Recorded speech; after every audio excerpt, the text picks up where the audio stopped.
Hi there. Today we are learning about the phrasal verb fasten something onto something. It means to attach one thing securely to another. For example, you can fasten a badge onto your shirt or fasten a strap onto your backpack. This phrase is useful when talking about fixing objects together. Remember, fasten is a transitive verb.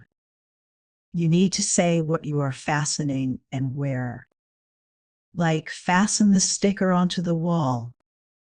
You can separate the object and the particle. For example, fasten the badge onto your jacket or fasten onto your jacket the badge.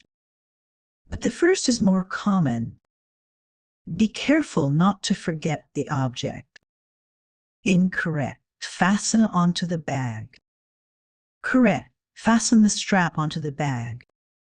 You can also use it metaphorically.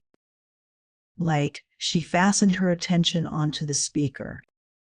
Common collocations include badge, strap, sticker, hook, and belt.